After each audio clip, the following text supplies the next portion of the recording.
Boa noite. Olá, saudações.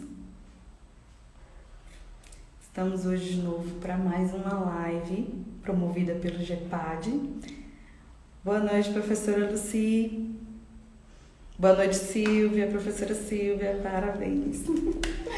Bom, de novo estamos aqui para mais uma live promovida pelo GEPAD, que é o Grupo de Pesquisa em Gêneros, Álcool e Drogas e Políticas. E nós vamos hoje falar sobre um tema, né, levando em consideração que nós estamos no mês de outubro e é o mês das crianças, então hoje a gente vai falar um pouquinho sobre a infância. E vamos chamar uma autoridade no assunto, né, uma pessoa que estudou, que trabalha com esse tema, é o seu objeto de estudo, a infância, e ela vai estar com a gente aqui agora, que é a professora Lívia Félix. Ela já entrou, vamos ver se ela solicita a entrada dela aqui. Olá, boa noite, professora. Olá, boa noite. Tudo bem? Tá me escutando? Tô sim, perfeitamente. E você? Eu tô escutando, mas eu não tô me vendo. É? Tá certo? Já te adianto que tá linda. Ai, obrigada. Mas tá enquadrado direitinho aí, Tá né? sim, Eu não tá tô me sim. vendo mesmo. Não tá se vendo, mas tudo bem. A gente vai estar aqui mediando as perguntas, né? E aí, se você conseguir resolver essa questão técnica aí, se não conseguir também não tem problema, a gente segue, porque vai ser um bate-papo, né? Sim. Falou em consertar a parte técnica, não é comigo. Né? Eu também não sou muito boa nisso, não. Mas tá todo mundo vendo, aqui o pessoal já mandou mensagem que tá vendo nós duas, tá? Pronto. Então, a senhora, você é tão nova para chamar de senhora. Você não precisa me chamar de professora também. Ah, tá Tá? bom. Lívia, você, vamos deixar em forma que fica melhor. Pronto. Eu vou me apresentar novamente, eu já fiz algumas lives aqui no GEPAD, mas pode ser que alguém esteja entrando numa live nossa pela primeira vez. Meu nome é Luana, eu sou doutoranda do curso de pós-graduação em Memória, Linguagem e Sociedade da UESB. Também sou psicóloga e historiadora e estamos aqui hoje para mediar uma conversa, um bate-papo com a professora doutora Lívia, que é professora da UFBA. E você poderia se apresentar, dizer um pouquinho sobre, né, sua carreira, sua trajetória profissional, acadêmica, para que todo mundo possa lhe conhecer. Tá bem. Agora eu não estou te vendo mais. Será que você saiu? Bom, se ela sair, ela vai entrar de novo, né? Porque tem que começar todo o processo de novo. É assim, a gente vai aprendendo a lidar com as redes sociais, com a tecnologia. Eu confesso que eu aprendi muita coisa nessa pandemia que eu não sabia. Tive que me inteirar de muita coisa da rede social. Mas ela teria que entrar novamente, né? Ó, voltou. E aí a gente vai aprendendo. O importante é que a gente está unindo, né? Se unindo através das redes sociais e estamos compartilhando conhecimento. Ó, você de novo, tá se vendo agora? Eu peguei já. Não, continua sem me ver, mas não tem nada não. Pronto, então. Mas todo mundo tá te vendo. Faz parte. A professora Lucy falou que todos nós estamos aprendendo, né? Isso aí. Então, se apresente, professora, para que todos que ainda não lhe conhecem possam lhe conhecer. Bem, primeiramente, né, boa noite a todas e todos. Queria começar agradecendo pelo convite, principalmente a professora Lucimara, que é coordenadora do GEPAD, e também a você, Luana, pela possibilidade de interlocução, né, já parabenizando o GEPAD pelos 12 anos e dessa iniciativa, né, na produção dessas lives, que eu acho que é bem importante nessa proposta de democratizar o conhecimento científico, né? E chamar mais gente aí para o diálogo, romper um pouco desses muros da universidade, né? E Uhum. daí vou me apresentar, né? Vamos lá, vou tentar não falar muito, porque eu falei com o Luan, eu falo demais e aí é bom ter um pouco de foco, né? Para não me perder. Bem, eu sou nascida e criada aqui em Vitória da Conquista, conquistense, mas eu fiz a minha formação toda em Recife, na Universidade Federal de Pernambuco, na UFPE, e sou formada em psicologia, mestrado e doutorado também em psicologia, mais especificamente no programa de pós-graduação em psicologia.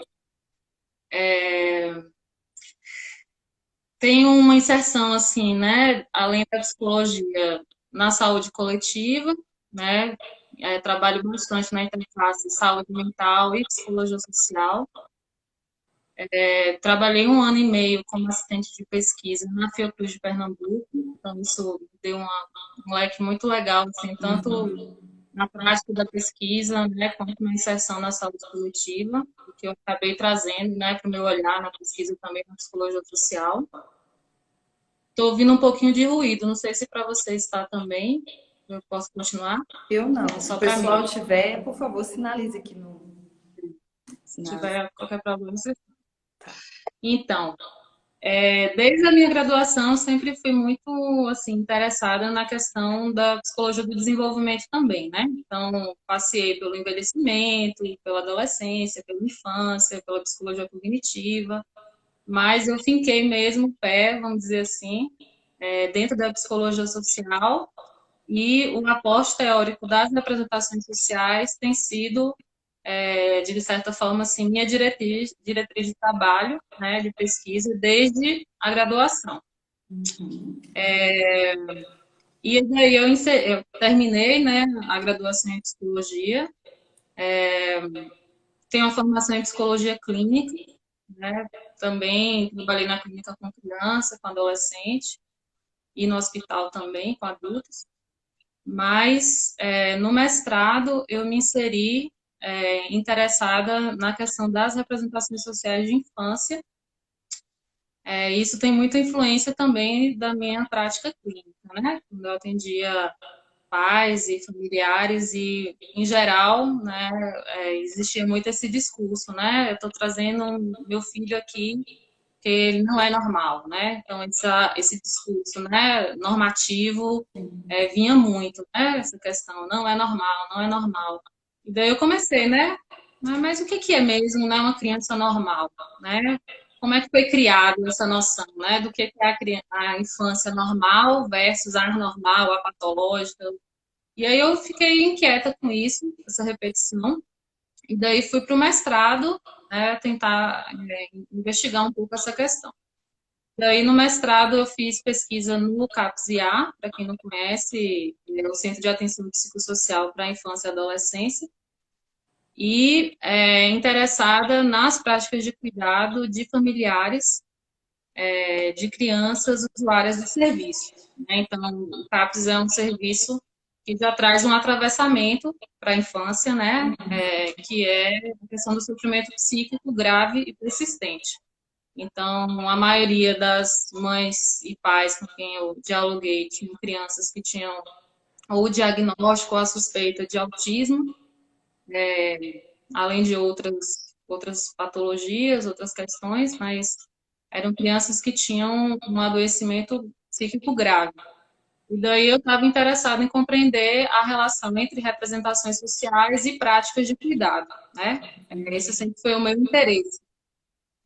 Porque a gente sabe, né, que as representações sociais, elas orientam determinadas práticas de conduta, práticas de cuidado, práticas sociais, elas também justificam, né, nossos comportamentos, elas têm uma função importante também de saber, já estou adiantando um pouco, né, pelo título. Sim, porque às vezes a pessoa que está ouvindo a nossa live, ela nunca teve acesso a esse termo, né? Representações sociais. E aí fica na dúvida, o que que é representações sociais? Né? E aí você já poderia até explicar um pouquinho para a gente. Pronto, eu já vou trazer então, né? O título da live é esse. Então, representações sociais a gente pode definir como teorias de senso comum, dito de uma forma assim bem simples, né? É um conjunto de conhecimentos, né, que são construídos e compartilhados socialmente e que variam, né, ao longo da história, nos diferentes grupos sociais e que cumprem uma função importante de dar sentido à nossa realidade. Então, a gente o tempo todo constrói representações sociais, né? Então, essa foi uma teoria que foi fundada, né? Já tem um tempinho lá na Europa.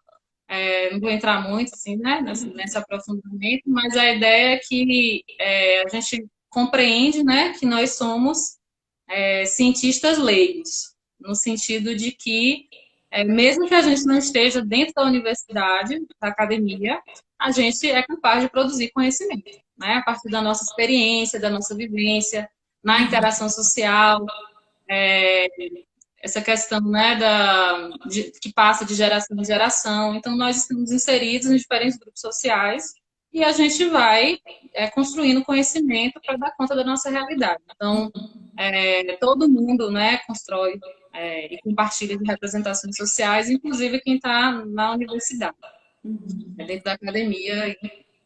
E daí, esse aporte teórico, ele vem trazer, né, uma proposta teórica para investigar esse fenômeno, que são as teorias de senso comum.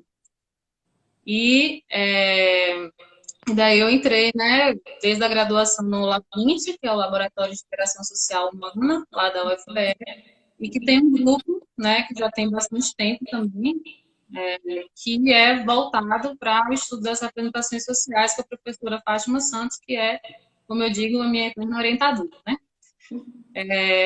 E aí, dentro desse grupo que eu venho desenvolvendo as pesquisas, né, de mestrado, doutorado, até hoje a gente tem uma boa articulação, enfim, dialoga bastante.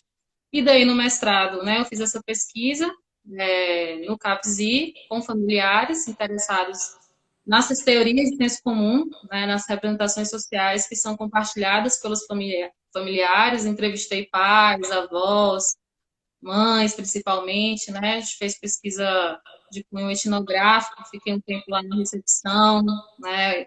Fazendo observação, fiz entrevistas. E daí, alguns resultados me chamaram a atenção, né? Uma questão da dificuldade de acesso de crianças e familiares para os serviços de saúde, para as escolas, as dificuldades, né? Principalmente das mães em poderem compartilhar esse cuidado, né, com outras pessoas da família, com a comunidade. Então, a realidade assim bem difícil, né, essa questão da sobrecarga da mãe com relação ao cuidado e a dificuldade mesmo na composição de redes, né, de fortalecer esse cuidado de uma maneira mais coletiva. E daí eu fui para o doutorado ainda, né, com esse interesse em aprofundar esse assunto, que eu sentia que ainda não tinha esgotado. E daí, no doutorado, eu desenvolvi 2 estudos, um com políticas públicas, e daí eu queria me aprofundar mais na legislação de saúde mental. Daí eu peguei a legislação de 1990, né, desde que saiu a Constituição, até 2015, e eu fui caçar, né, o que tinha dizendo sobre criança, sobre infância, para criança, para infância. E aí eu criei um método para poder fazer essa investigação, né? Estava querendo também, alinhada ainda com o posto das representações sociais, compreender como é que as políticas públicas orientavam esse cuidado, né? A gente compreende que as políticas públicas estão nesse nível institucional e que regulam a nossa vida o tempo todo, né? Sem a gente nem perceber. E, ao mesmo tempo, elas são construções sociais também, né? Então, existem pessoas, né, grupos de sujeitos, os nossos representantes, que vão lá, né, e escrevem, né, formulam a política pública, isso é atravessado por múltiplos fatores, né? Não só o conhecimento científico formal, mas interesses, né, político-partidários, pressões de grupos sociais, né? É um contexto bem tenso esse, né, da formulação de políticas públicas. E daí eu queria estar analisando, né, como é que era esse processo aí, fui fazer essa investigação. E um outro estudo foi com os psicólogos do NASF, né? Justamente como eu tinha observado essa fragilidade da rede, principalmente no âmbito da atenção primária, em estar acolhendo, né, essas crianças em sofrimento psíquico, direcionando dentro da rede, de fato, se concretizar como porta de entrada do SUS. Eu fui para o NASF, né, que hoje é o Núcleo de Apoio à Saúde da Família, e que ele vem nessa perspectiva de ser apoio à estratégia de saúde da família e que tem, no mínimo, né, um profissional de saúde mental. Aí eu fiz a minha pesquisa com os psicólogos, tentando compreender de que forma que essa criança era reconhecida, visibilizada e cuidada dentro da rede de saúde mental, desde a atenção básica. E daí os desafios foram inúmeros, né? Assim, foi um estudo assim bem rico também, muitas fragilidades que foram apontadas, mas também muitas potências. E daí é isso, aí eu terminei o doutorado, passei no concurso na UFBA, na área de Psicologia Social e Políticas Públicas. Na verdade, não, foi o contrário. Eu passei primeiro no concurso, depois eu tive que terminar o doutorado, bem assim, desesperadamente, Imagina. mas retornei, né? E hoje eu estou inserida no curso de Psicologia e também na pós-graduação, no mestrado profissional em Psicologia da Saúde. E a gente está completando o primeiro ano. E é isso, acho que é a minha trajetória. Falei assim, bem. Rica, né? Muito rica para uma pessoa tão nova, tanta coisa, né? Tantas descobertas, né, acadêmicas você deve ter feito com essas pesquisas aí que você acabou de narrar. E quem já tiver perguntas acerca dessas pesquisas, já pode lançar aqui. Eu já tenho uma, né, que eu acho que é a pergunta de todo mundo a partir do momento que lê, né, o título da live. Então, primeiro, acho que algumas pessoas vão perguntar o que é representação social. Você respondeu muito bem, né? Essa construção de conhecimento a partir do grupo, né? Um conhecimento de senso comum que também transita no conhecimento científico, né? Parece que já tem uma pergunta aqui, mas antes de fazer essa pergunta, eu gostaria de te pedir que você fale para a gente um pouquinho dessa trajetória, dessas representações de infância, né? A criança sempre foi vista como ela é vista hoje, na nossa sociedade contemporânea, né? Porque hoje a gente vê que a criança é o centro de muita coisa, né? A gente fala de filhos reis, o reizinho da casa. Então a gente tem todo um mercado voltado para as crianças, né? Uma indústria de muita coisa voltada para esse público infantil. A gente tem tanto indústria cultural quanto outras indústrias, né? E a gente vê muita coisa sobre criança. Hoje criança tem, né? E aí a gente fica curioso para saber, né? Como é que era a infância, né? Ela sempre foi vista dessa forma que a gente vê hoje? Ou ela foi mudando na sua trajetória histórica? Como você estudou um pouquinho, né? Disso, um pouquinho não tanto, né? Imagino que você possa nos tirar essa curiosidade. Como é que foi a trajetória dessas representações sociais sobre infância? Esse é um tema bem vasto, né? Bem complexo, mas eu vou tentar dar uma resumida, né? Respondendo bem objetivamente, não, né? A infância de hoje não é, de agora não é a mesma de outrora, né? Inclusive, a gente não pode nem falar infância, né? Acho que o título também traz essa segunda palavrinha para problematizar, né? Infância. Acho que sei que eu coloquei. Porque alguns autores, principalmente do campo da sociologia da infância, aí eu destaco o Corsário, que é bem, assim, um autor bem interessante para pensar isso. Ele vai diferenciar infância de criança, né? Geralmente a gente usa como sinônimo, mas são nomes que têm definições distintas. Então, quando a gente vai falar de infância, é bem interessante, assim, porque etimologicamente, assim, a origem da palavra infância significa aquela que não fala, né? Então, em geral, a gente fala pela criança, né? Os pais, os pesquisadores, os Interessante. professores. Verdade. Isso é uma coisa que eu quero depois problematizar, se for possível. Mas, quando a gente fala de infância, a gente está falando dessa categoria social que marca uma geração, né? e que, de fato, a fase de desenvolvimento, ela, enquanto biologia, ela sempre existiu, né? Então, nesse ponto de vista, quando a gente for pensar, né, no desenvolvimento, Sim, nessa todo mundo perspectiva, passou, né? não passou. Mas o que a gente compreende como infância, como a gente define, como a gente conceitua, como a gente se relaciona com a infância, isso muda, né? Isso mudou bastante ao longo da história, né?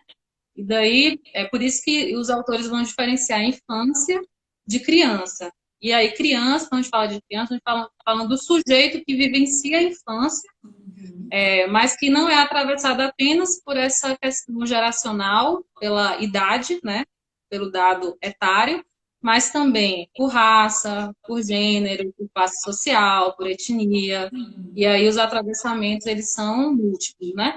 Então, por isso que a gente não pode falar de uma única infância, né? A infância ela é diversa, e essas inserções sociais e culturais, essas condições de vida, condições políticas, elas também vão atravessar diferentes modos de ser criança, de viver a infância e de representar a infância também.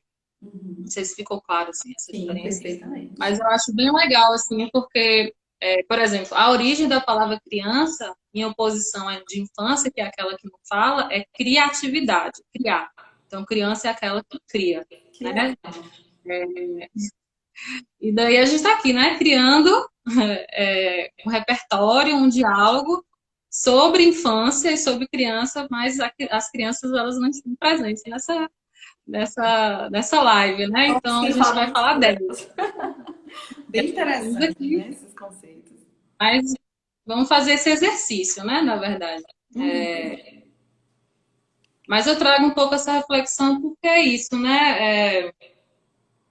A criança, ao longo da história, ela sempre foi colocada muito nesse lugar de objeto, né? Eu acho que isso é uma problematização, né? Transpor a criança do lugar de objeto para o lugar de sujeito, sujeito de direitos, sujeito de desejo, um sujeito que tem algo a falar sobre si.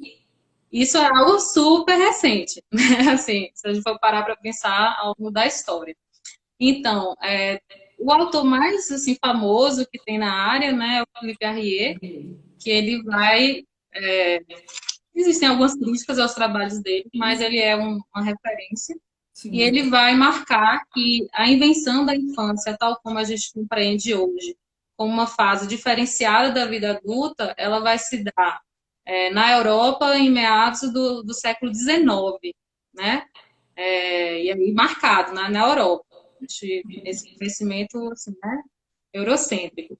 É. Mas ele vai trazer essa diferença, né, de que antes os adultos e as crianças, eles eram criados juntos, né, não existia essa diferenciação de espaço, né, de local de convivência, as vestimentas também. Eram pequenos Então, adultos. ele vai dizer que é um mini adulto, a criança era um adulto em miniatura.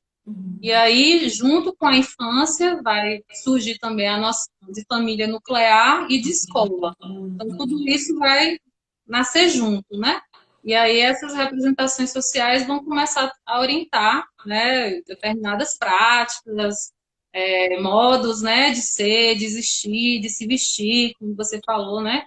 Hoje existe todo um mercado aí, né, voltado para as crianças e esse universo, né, infantil lúdico nem sempre ele existiu e ele também não existe ainda em todos os grupos e todas as classes, né? Todas as Enfim, culturas, né? existem múltiplos lá em todas as culturas. Eu acho que isso que é importante a gente problematizar, né? Que existem recortes, né? A gente vai falar, a gente pode falar do nosso micro contexto, né? Verdade. Mas existem outras infâncias que estão por aí que elas acabam sendo também invisibilizadas, inclusive pelo conhecimento científico, né? Perfeito, perfeita essa colocação.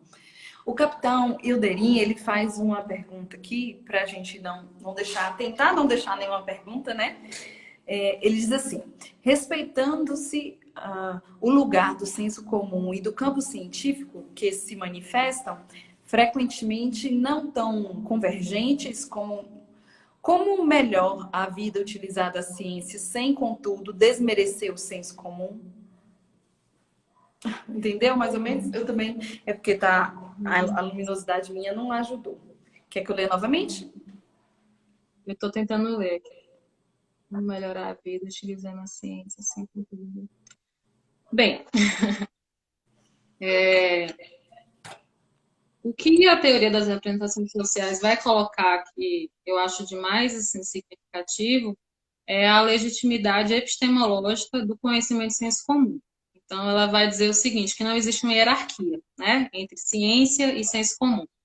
Eles são conhecimentos que são produzidos de maneira diferente e que têm funções diferentes, né? E a gente acredita muito nessa possibilidade de integração, de diálogo, né? Por quê? Vou dar um exemplo agora, por exemplo, vou dar um exemplo, né? Do projeto de extensão que eu estou desenvolvendo dentro da universidade, que está sendo uma proposta de cuidado em saúde mental na creche. E aí a gente tem tentado dialogar, né, com professores, com pais também, e de certa forma democratizar o conhecimento científico, né, colocá-lo a serviço, né, da comunidade, mas não de uma maneira assim imposta, né? Porque isso, às vezes a gente faz muito na universidade, né? A psicologia fez muito isso, né? De destituir o conhecimento, né? Do senso comum, esse conhecimento da experiência que emerge, né? Nas práticas sociais e dizer isso aqui está errado, né? Tira isso e vamos lá e esse aqui é o certo, né? E a gente vê, por exemplo, no âmbito das intervenções psicossociais, principalmente, que isso é ineficaz, né? Não funciona muito bem. Então, o que a gente acredita mais é nessa possibilidade de diálogo, né? De você... Existe o conhecimento científico, por exemplo, né? E você traduzi-lo, né? Adaptar, inclusive em termos de linguagem, né? E apresentar, universalizar esse conhecimento, né? Para que as pessoas também possam fazer um bom uso, né? Aproveitar na vida cotidiana, né? Então, às vezes a gente às vezes até se aproxima, né? Da comunidade, mas às vezes quando você coloca uma linguagem que não é acessível, aquele conhecimento bate e volta, né? Não adianta de nada. E ao mesmo tempo, eu acho que é muito pertinente quando a universidade, né, faz esse movimento e vai e também produz um conhecimento sobre essa realidade social, né, a partir escuta efetivamente esses saberes que eles são válidos, né, e que eu acredito muito nessa integração, de fato, né, de você poder fazer essa troca, né, essa dialética, até porque a gente não é separado, né, esse Não. enquadramento, né, não existe. Então, não sei se eu respondi muito bem a Respondeu pergunta, sim. mas eu acho que, primeiro, realmente um posicionamento ético, né? Sim. De você não colocar esse conhecimento como se fosse inferior, como se fosse uma ignorância, né? Como se fosse o leigo, aquele que não sabe de nada, e eu sou cientista, eu sei de tudo, né? Então, eu acho que o primeiro passo é esse posicionamento realmente ético de valorizar, né? A história, inclusive, né? A cultura, como esse conhecimento ele se originou. Principalmente É isso, né? Inclusive, nesses tempos sombrios que a gente está vivendo aí agora, em que a ciência é acusada, né, de ser elitista e de não se aproximar da comunidade, e por isso não ter serventia. Então a ciência agora ela está sendo, em alguns movimentos, rechaçada, inclusive, né? E as representações sociais, ela quebra esse paradigma de que só um conhecimento é valoroso, né? É a junção, como você falou perfeitamente. exatamente. Tem outra pergunta Eu aqui? acredito que isso, principalmente quando a gente fala de práticas de cuidado, né? Às vezes é muito fácil para o profissional chegar lá, fazer escuta, né? Em meia hora, uma hora, aí vira, né? Olha, você está fazendo tudo errado, você tem que fazer isso, isso e isso, né? Porque é o que a teoria está mandando. Só que quem fica 24 horas, né, com aquelas pessoas é a família, né? Não é o profissional. Então, se o Sim. profissional não se abre para também ouvir, né, a história da família, a cultura da família, como é que eles interagem, como é que é a dinâmica, qual é a estrutura daquela família, e tenta integrar isso também, construir uma estratégia conjunta, não adianta, Não realmente existe uma avança. barreira aí que não é Uhum. transposta. Sim, perfeito, Isso perfeito. acontece muito, né? Demais, na clínica, demais. O capitão Ideri também pergunta: em uma sociedade de controle, como a infância pode ser enxergada como uma importante etapa para o início da construção da autonomia do sujeito, voltada para o exercício contínuo de sua liberdade? Boa pergunta, hein? Como fazer isso, né? Vivemos uma Bem, sociedade de controle, mas também tem outro lado da moeda, né? Acho que a gente tem dois lados aí, né? é, eu, eu não vou entrar muito por essa discussão, isso traz também um outro aporte teórico, né? Uhum. Mas o que eu posso dizer é o seguinte, né? Pela minha inserção no campo, né? A gente tem uma inclusão muito tardia, né, dessa população, crianças e adolescentes, no âmbito das políticas públicas. Sim. Isso traz para a gente uma série de consequências, né? Então, Uhum. até o processo de redemocratização, alguns autores vão dizer, né, que existia, ainda existe, né, mas existia um abismo entre infâncias marginalizadas e infâncias privilegiadas. E aí acaba que as crianças pobres, digamos assim, né, elas sempre ficaram é, nas mãos de instituições filantrópicas, né, instituições religiosas, Uhum. e também sempre foram colocadas nesse lugar da criminalidade, né?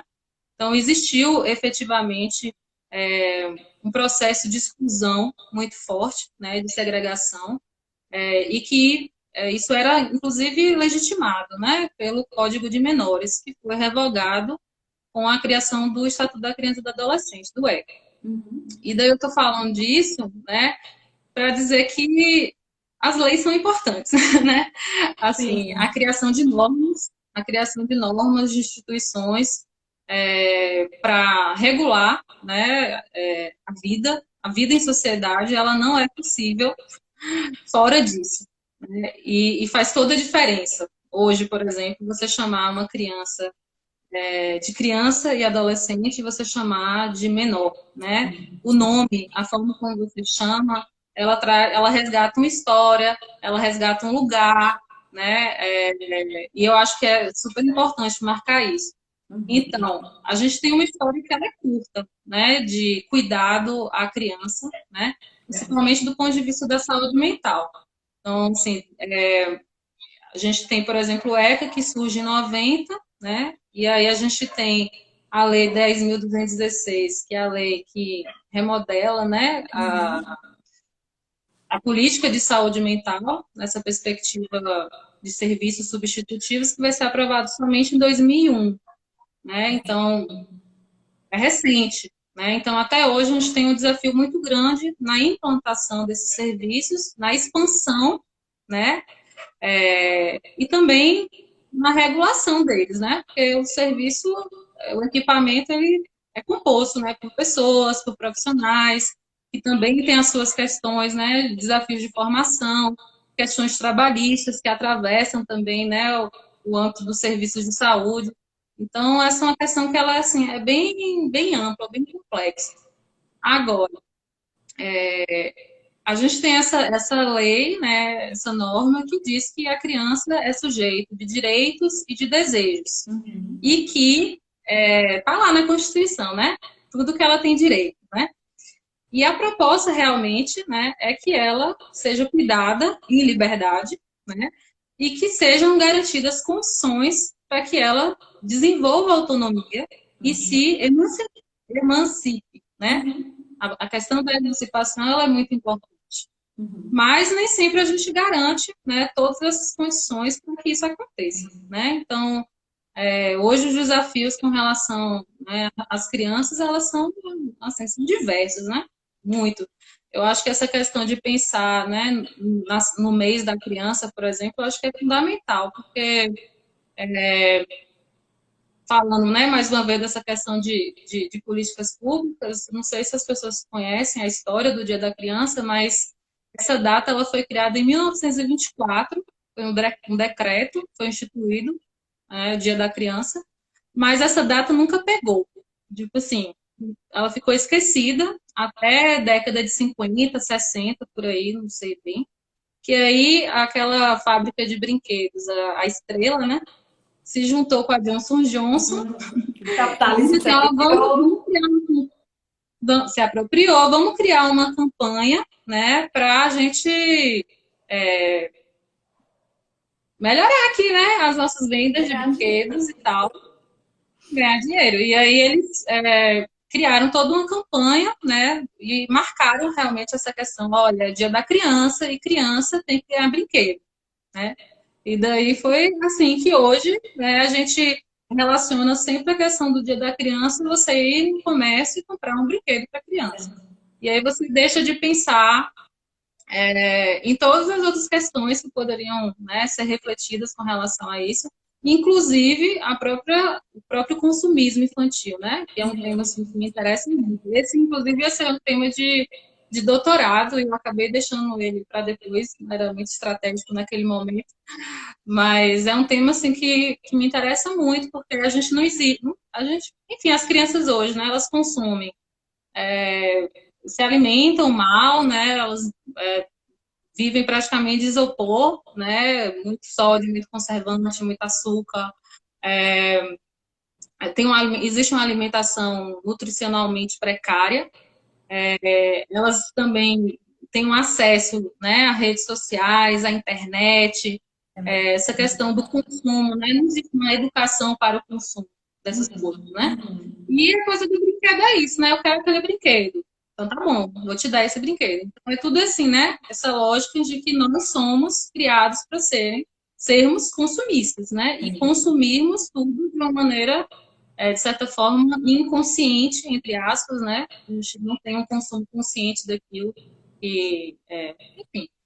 E isso traz também um sofrimento, né? Um sofrimento do ponto de vista para o sujeito e também para o coletivo, né? Essa questão da educação ambiental, né? Isso é uma coisa bem importante. E daí é isso, assim, a gente está muito nesse contexto, né? Em que a gente tem uma certa romantização da infância, né? Ah, a infância é aquele período tão bom, né? Não sei o quê, aquela coisa Saudade, né? linda. E aí bota vários balãozinhos, né? Flores e arco-íris, né? Mas, na verdade, as crianças, né? Elas estão hoje, então, presas dentro de casa, tudo bem por conta da pandemia, mas contexto de muito sofrimento também. Essa Antes de questão da né? Por causa da privacidade, violência. né? E antes disso tem a questão da violência. Então, a criança não tem direito à cidade, né? Que é um princípio da cidadania, a liberdade de ir e vir. Pois é. Então, elas não... E aí elas estão em casa, por exemplo, no contexto da pandemia, e elas estão submetidas a uma série de violências também. Então, aqui em Vitória da Conquista, também não sei se as pessoas sabem disso, mas a gente fez essa investigação para produzir um dos vídeos para os pais, né? Que esse projeto que eu falei, a gente está criando um material socioeducativo no formato de vídeos, né? E a gente compartilha com eles toda semana um tema, né? Para a gente poder trabalhar esse processo de conscientização. E teve um tema que a gente falou sobre violência sexual contra crianças e adolescentes. E aqui em Vitória da Conquista tem um dado de que a cada semana, né, existem 22 casos de denúncia de abuso sexual, né? Desses 22 casos, 73 acontecem em casa ou com pessoas próximas da família, e a gente sabe que esse é um dado subnotificado, né? Não é o dado, Real. existe subnotificação real. Então é isso, né? Então a gente tem criança que não tem essa liberdade de vir, não está protegida, né, na sua integridade física, psíquica, sexual, não tem acesso também à educação, ao lazer, à saúde. Então, eu sei, né? Eu acho que essas questões, assim, quando a gente pensa, né, no mês da infância, né, no mês da criança, é isso que a gente já está discutindo e todo mundo muito implicado, né? Sim. Efetivamente um compromisso, né, com essa pauta, que eu acho que falta ainda.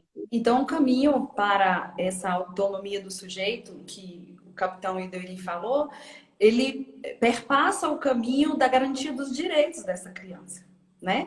A partir do momento que a gente garante esses direitos, a gente pode possibilitar esse sujeito à autonomia, né? De forma saudável, entre aspas, né? E a gente já entra em outra discussão sobre saúde.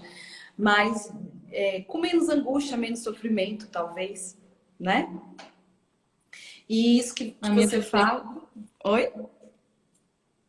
estou concordando com Ah, você, eu tá. acho que passa por isso, né? Passa pela vida em democracia, efetivamente, né? Uhum. E você levantou muitas questões aqui, infelizmente o nosso tempo é curto, mas muitas questões pertinentes demais sobre essa criança contemporânea, né? Desse contexto atual, né? De autoconsumo, ao mesmo tempo, parece que se oferece muita coisa a ela, né? No que diz respeito a consumo, mas deixa de se oferecer outras coisas, como qualidade na alimentação, uma educação talvez de qualidade e até mesmo relacionamentos com melhor qualidade, né? Relacionamentos familiares, extrafamiliares, uma vez que ela está presa dentro de casa, então ela se relaciona menos, né? E agora com a pandemia, né? Essa situação mesmo da aula online, então um motivo de sofrimento para muita criança, né? E aí eu tenho uma outra dúvida, uma outra pergunta para fazer para você, que surgiu essa semana, uma discussão sobre escola especial.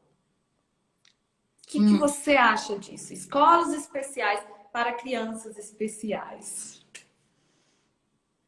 vou até beber uma água, peraí. É a discussão do momento. É a discussão do momento, né? Essa discussão está voltando. Então, assim, né? Muito complicado, né? Na verdade, a lógica da escola especial eu considero, né, um grande retrocesso. É a gente voltar anos no tempo para uma proposta que não faz o menor sentido, né? Porque a educação especial, ela segrega, ela exclui, ela fortalece o estigma, ela não garante, né, uma possibilidade de reabilitação psicossocial e nem de inserção social. Então, é você querer falar de inclusão já marcando a exclusão, né? É uma proposta completamente segregacionista, né? E tem tudo a ver, né, com a luta antimanicomial também, né? Então, o mesmo lugar, né, que era colocado de separar os loucos, né, de botar eles em hospitais psiquiátricos, longe da sociedade, né, da cidade, das outras pessoas, a educação especial é a mesma coisa. Então, antes de tudo, eu queria dizer que é inconstitucional. Eu acho que isso é fundamental, porque lá na Constituição está dizendo, muito bem dito, né, que crianças, adolescentes com pessoas com deficiência, com necessidades especiais, elas devem ser educadas prioritariamente na rede regular de ensino. E a educação inclusiva, ela é um direito, né? E ela tem os desafios dela, claro, evidente que é desafiador, né? Tem que ter todo um aparato de suporte para que isso possa acontecer. Investimento. Mas, assim, retomando, por exemplo, a questão da autonomia, né? Como é que você quer criar sujeitos autônomos, independentes, emancipados, sujeitos conscientes, que respeitem a diferença, né? Que acolham a alteridade, e você, desde o pequeno, está lá ensinando que as crianças com deficiência, elas não podem habitar na sociedade no mesmo espaço. Elas precisam de um lugar separado para elas. Sim, sim. E aí depois você quer que quando elas cresçam, elas convivam assim, né? Muito bem, obrigada, em sociedade. Com as diferenças, né? Tem lógica. Tem lógica. A gente pensar que a escola, a educação, na verdade, ela é esse espaço de formação cidadã, né? A gente não aprende só português, matemática, história, geografia, não é só conteúdo programático para passar no vestibular.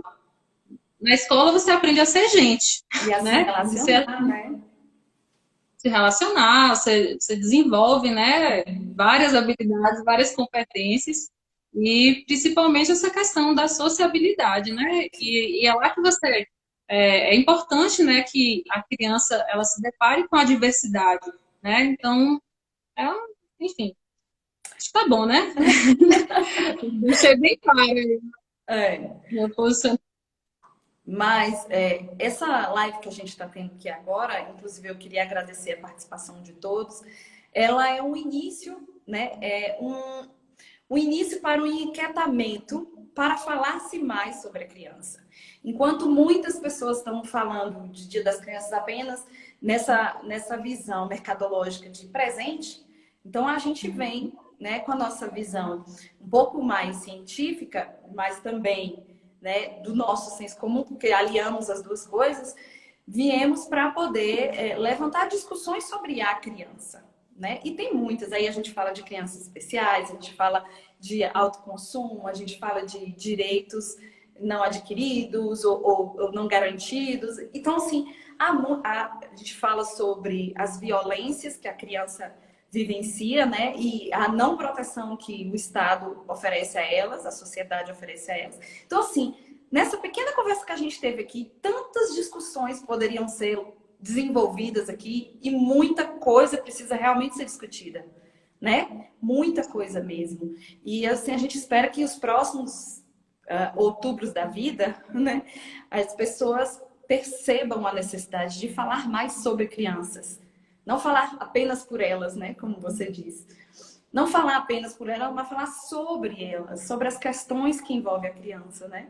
E o quanto que a gente pode contribuir para essa formação, né? Desses sujeitos. Então, é um início. Tem mais uma pergunta aqui de Renata. Renata pergunta sobre as crianças autistas, o que você, né, Silvia, ou desculpa, Lívia, pensa sobre a medicalização? Aí já é uma outra discussão, né?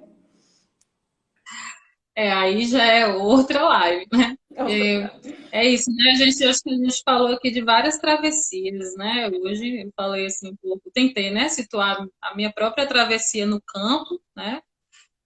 Tanto das representações sociais como no estudo, né? Sobre infância, mas também falamos dos vários atravessamentos, né? Que estão subjacentes à questão, né? De raça, de gênero, de classe, mas tudo de uma maneira assim bem en passant, né? Mas a gente não falou tanto nessa infância atravessada pelo sofrimento psíquico, né? Uma live toda sobre isso seria ótimo, né? Verdade. É uma discussão assim, bem interessante. Eu realmente me posiciono contrariamente à banalização, né, e proliferação de diagnósticos e o que alguns autores vão chamar de medicalização da vida, né? Perfeito. Eu acho que isso é algo que a gente pode problematizar. Uhum. Mas, assim, eu não sei exatamente o que a pessoa perguntou, porque ela falou de uma maneira um pouco geral, né? Eu acho que se a pessoa ela tem uma necessidade de saúde, né?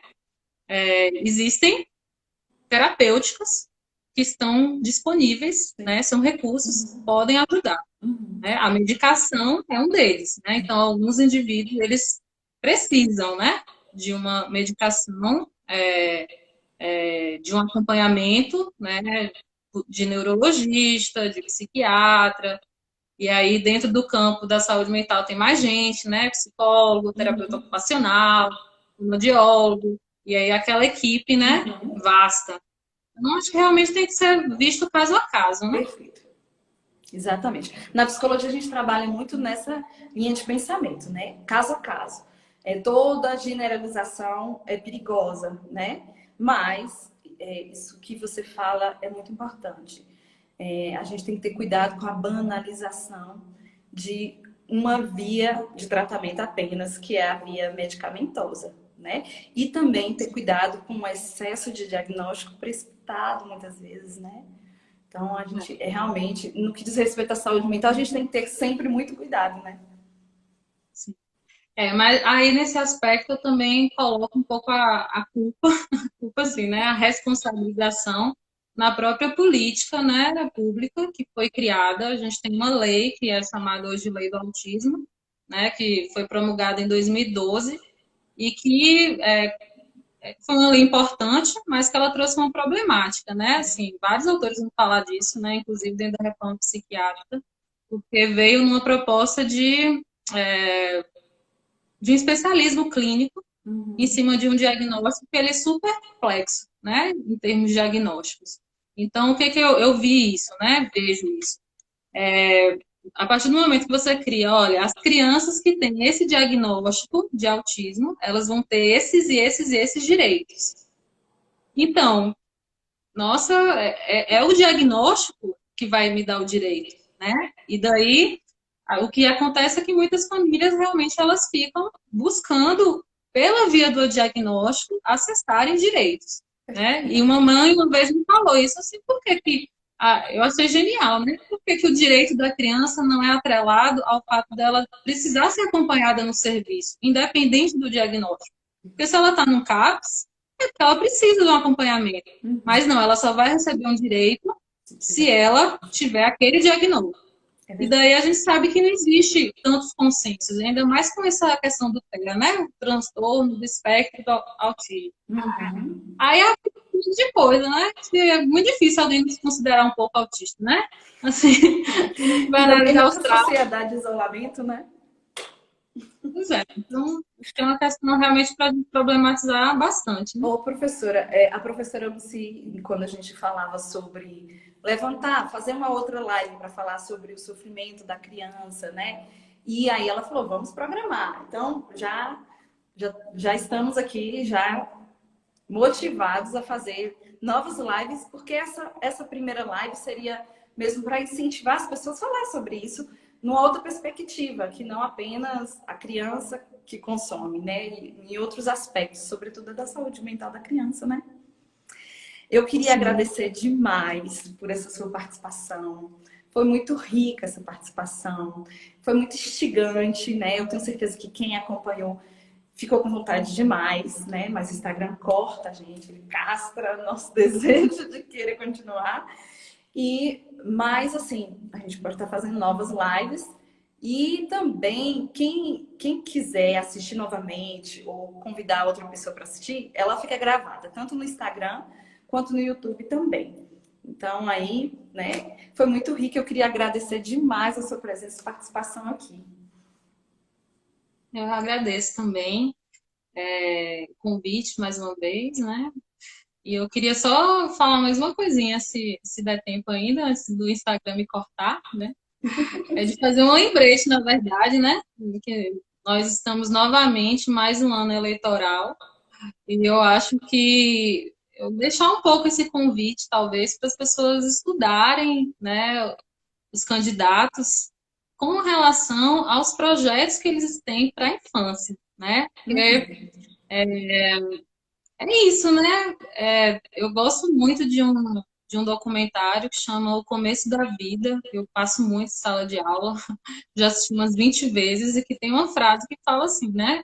Se mudarmos o começo da história, mudamos a história inteira. Mais ou menos assim. Muito bom. E daí a gente, às vezes, né, as pessoas votam, né, por N critérios, né, nem um pouco consciente do que está escolhendo, Uhum. e não vai investigar quais são as propostas, quais são os compromissos que essas pessoas têm efetivamente, não apenas com a criança efetivamente, mas com todo o aparato que essa criança precisa, né, para viver.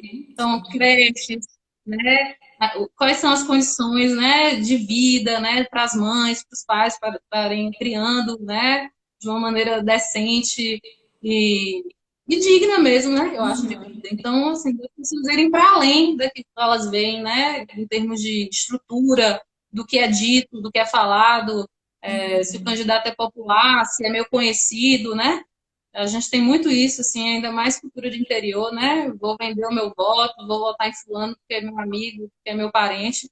E às vezes a gente só muda, só transforma a realidade dentro da democracia por essa via, é do voto. E eu Uhum. acho que isso é uma coisa importante, assim, que eu queria dizer também, né? Perfeito. Se a gente quer transformar a vida, né, a nossa vida em sociedade, a gente tem que começar pelo começo. E a gente só consegue fazer isso dessa forma. Perfeito. Muito obrigada, professora. Lembrando que a gente vai ter uma nova live agora, dia 21, com a professora Fátima Santos. Ela vai falar sobre drogas e representações sociais também, né? Falando de representação, que é a nossa linha. E muito obrigada mais uma vez. E aí, faremos novas, né, professora? Estamos em parceria, os nossos grupos estão agora, né, em parceria e a gente ainda vai fazer muita coisa juntas, né? Isso. Muito obrigada. Agradeço muito, viu? Vamos aí. Então, boa Tchau, noite, tchau, gente. até Boa a próxima noite. live. Tchau, obrigada a todos que participaram. E agora a gente se encontra numa outra live aí, do GEPAD. Boa noite, gente.